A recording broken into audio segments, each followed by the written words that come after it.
Hello mga ka-essay, yes, dahil ilang araw na nga lang ay Pasko na, usong-uso na nga ang mga banding. Kaya naman, abala ang mga pamilya na magkita-kita. Pahinga sa trabaho, maraming time na makasama nga ngayon ang pamilya. At isa na dyan ang pamilya ni Daniel Padilla. Ilang mga larawan ang aming nakalap at makikita ang masayang kantahan at kainan ng pamilya ni Daniel plus ang mga kaibigan.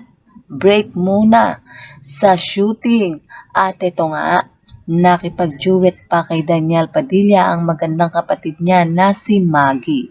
Naibahagi din ni Maggie sa kanyang ID story na magkakasama sila ng kanyang kuya Daniel. Kilala nga si Daniel na very protective sa kanyang mga kapatid na babae. Samantala, nakaagaw naman sa amin ng pansin ang larawang hawak ni Daniel Padilla ang kanyang pamangkin na si Baby Claudio habang papalubog ang araw at makikita na sila ay nasa gilid ng swimming pool.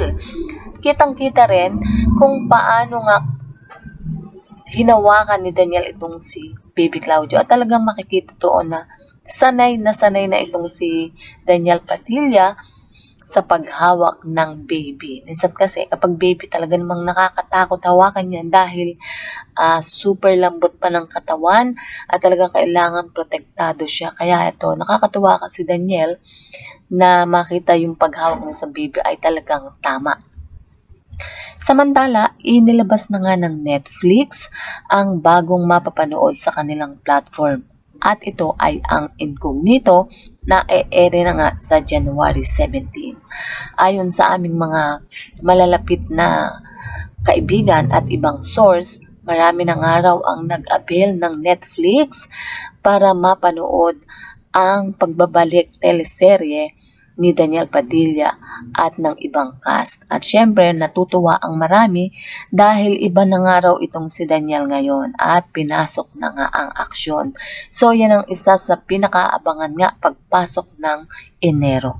Sa mga ka-SCAS, yan nga po ang ating balitaan. At kung inyong naibigan, put your comment down below.